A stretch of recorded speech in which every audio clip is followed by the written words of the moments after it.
Depende muito da espécie da ave, né? Porque a gente tem que levar em consideração algumas características de cada um. Então, se é uma ave que é voadora, se é uma ave que tem hábito de fazer escalada, como é o psitacídeo, né, as calopsitas. Então, tudo isso a gente tem que levar em consideração ao se pensar num recinto. Existe um tamanho mínimo de recinto para manutenção, que é aquele que o animal, para a ave, por exemplo, um tamanho adequado seria o que ela tivesse, o tamanho tem que ser de 2,5 vezes a ave com as asas abertas. Né? A gaiola. Tá? Então isso a gente tem que levar em consideração como o tamanho mínimo para bem-estar, né? Só que claro que quanto mais espaço, melhor, né? E às vezes não adianta a gente ter, né, esse espaço de liberdade, por exemplo, dentro de uma casa, e a ave ela está sujeita a entrar em algum ambiente que seja perigoso para ela. Então ter acesso, por exemplo, à cozinha, né? Ter acesso, de repente, a alguma área que ela possa escapar, né? Então, desde que seja supervisionado, né, e o animal treinado para isso, aí ok, senão acaba virando também um ambiente inseguro. Então, por exemplo, isso, né? Então, por exemplo, se a pessoa não está na residência, o ideal não é deixar a ave livre, né, à vontade, porque ela vai perder noção dali do que está acontecendo, né? Pode se machucar. Então, a gente tem que ter alguns cuidados, né? Hoje a gente tem o advento da ração extrusada comercial, né? Então, assim, o que seria o ideal, né? Antigamente a gente tinha muito problema nutricional com o cachorro porque não tinha esse advento. Então, a gente baseava muito a alimentação dos animais na nossa alimentação e aí os problemas acabavam acontecendo, né? Todo animal ele tem um requerimento nutricional, que a gente fala, quantidade de proteína, energia, né, que ele precisa ali para se manter viável. E a gente tem que atingir para cada espécie essas necessidades. Então a ração é uma forma da gente conseguir controlar isso melhor para uma ave que mora numa residência, para um pet, por exemplo, ou para uma ave de cativeiro, né? Porque os cálculos para a gente chegar nessas necessidades, trabalhando com uma dieta, né, que a gente vai selecionar os alimentos, às vezes é difícil. E se você monta para ele, né, uma dieta com uma diversidade grande de alimentos, às vezes ele acaba selecionando o que ele vai comer dali. E ele acaba ele mesmo desequilibrando a dieta que você fez. Então, o ideal, né, seria procurar um médico veterinário para ter essa orientação de qual seria, né, melhor, né, a ração mais indicada, né? Mas a ração eu acho que é um advento importante dos nossos dias aí atuais. A ave, assim como qualquer animal silvestre, né, eles tendem a esconder muito os processos de doença. Porque se a doença aparece é como se ela estivesse mostrando para o mundo que ela não está legal e ela vira uma presa fácil, né? Então, assim, qualquer sinal de alteração comportamental, de falha de alimentação, né, de alteração de cor de fezes, alteração de cor de urina, ficou quietinha no poleiro, peninha arrepiado, olhinho fechando, é o sinal de que é hora de procurar o veterinário.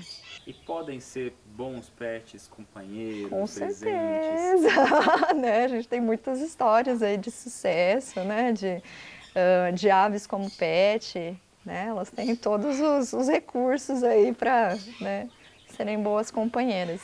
As aves são animais muito inteligentes, podem inclusive ser adestradas. O André, aqui de Jacareí, trabalha com isso há muito tempo. O André, mas qualquer ave, qualquer espécie pode aprender truques? Pode sim. Todas as espécies de aves em geral, não só os psitacídeos, elas podem aprender. Mas alguns estudos mostram que, por exemplo, esses papagaios, né, o cinza africano, papagaio do Congo, eles são muito inteligentes, né? Assim, dos mais estudados, né, o papagaio do Congo, ele é considerado mais inteligente, mas não podemos confundir a inteligência com tipo um animal educado, com o melhor pet, porque não tem nada a ver uma coisa com a outra.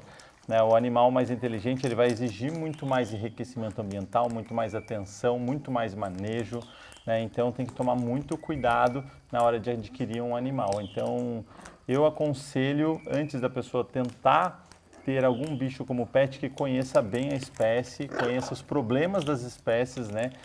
Cada espécie tem um problema específico e se ela estiver disposta a enfrentar esses problemas, caso apareça no indivíduo dela, ela pode adquirir um. Basicamente, então, tem algumas espécies que vão aprender com mais facilidade do que outras. Seria isso? Isso.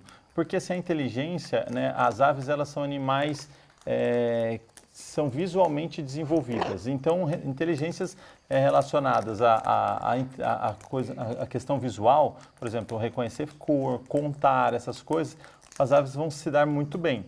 Mas, por exemplo, ela não vai ser inteligente para faro, entendeu? Sim. Então, assim, quando a gente fala inteligência, né, tem o ratinho, por exemplo, que eu treinei para mergulhar. É um animal inteligente, mas inteligente para mergulhar, para farejar e não para resolver problemas. As aves, elas têm uma inteligência muito grande na questão de resolver problemas, né? Sim. E tudo que associado à questão visual. E que tipo de comportamentos ou truques, habilidades que a gente pode ensinar para uma ave? Elas aprendem muitas coisas, né? Já vimos casos de pessoas ensinaram a andar de bicicletinha, andar de skate, mas a gente aqui prioriza comportamentos mais naturais, né? Então, Sim. carregar objetos, voar, né? Voar livre, voltar. Falar é uma coisa que a gente não estimula muito, mas nos psitacídeos em geral, né? Eles costumam falar bastante.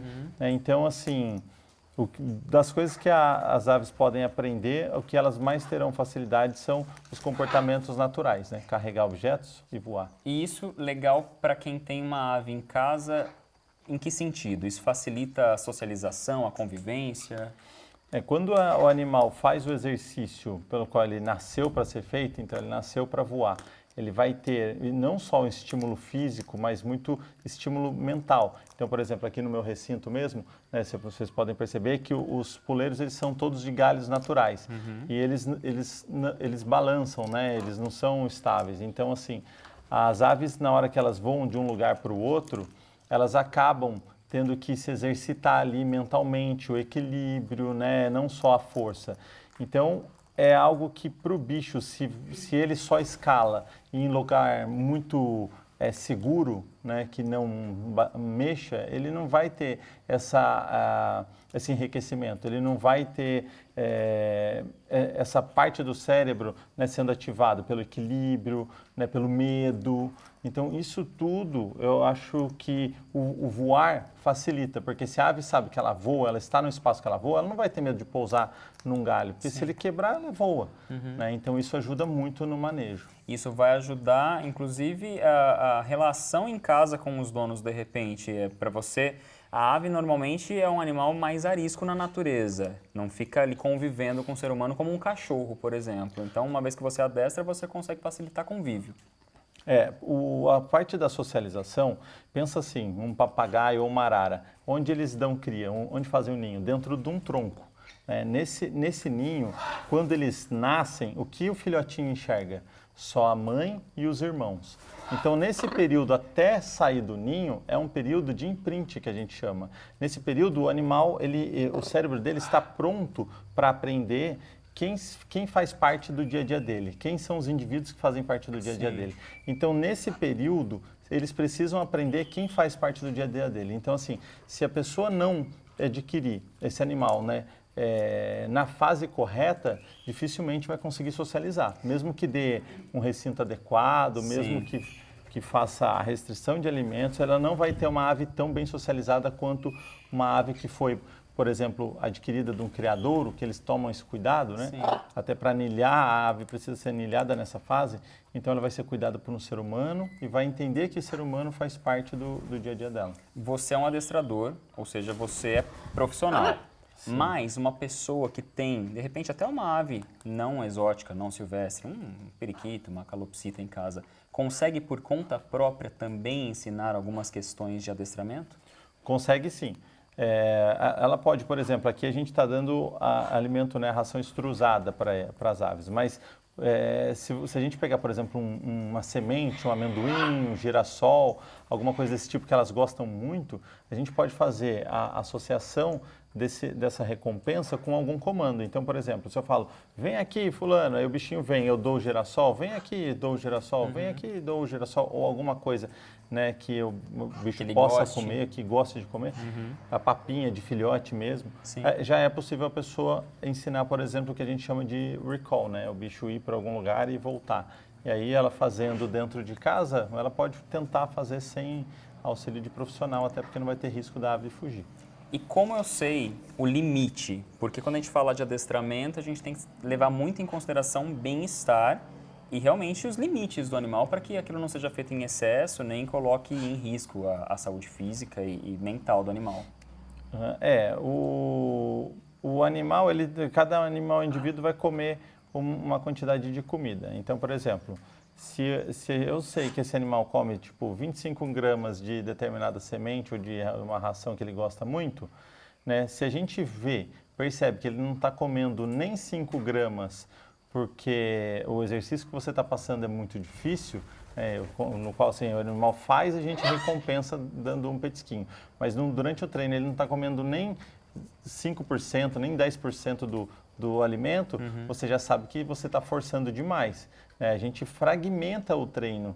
Quando a gente fala, por exemplo, ensinar a ave a voar livre, que nem vocês viram aqui, a gente tem que fragmentar esse treino. Primeiro, a ave tem que acostumar com o ambiente externo, então a gente tem um viveiro, você chegou ali ver na frente das galinhas ali, um viveiro, a gente põe esse viveiro aqui fora, põe a ave dentro dela, né, desse viveiro, para ela acostumar com o ambiente ali fora, acostumar com a visão de fora do viveiro para dentro, socializar ela. Depois a gente faz nesse viveiro aqui, ensina a ave a ir e voltar, para ter um certo condicionamento físico, né? E aí a gente vai fragmentando. Então, por exemplo, o Gugu, ele carrega objetos, a gente faz carregar objetos leves, depois a gente vai pesando um pouco mais, até chegar num limite que a gente acha o ideal ali do que a gente quer que ele carregue.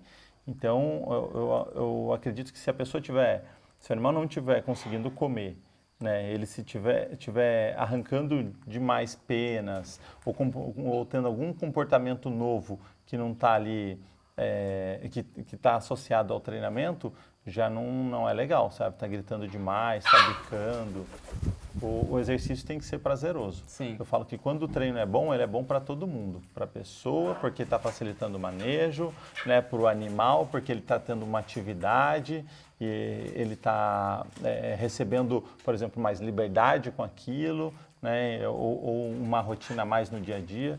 Então tem que ser bom para todo mundo, inclusive para o veterinário, né? Que o veterinário, na hora de cuidar, vai conseguir manejar bem melhor. Quer dizer, é bonito, é divertido, é muito legal de ver uma ave adestrada, mas segurança, saúde e bem-estar do animal sempre em primeiro lugar.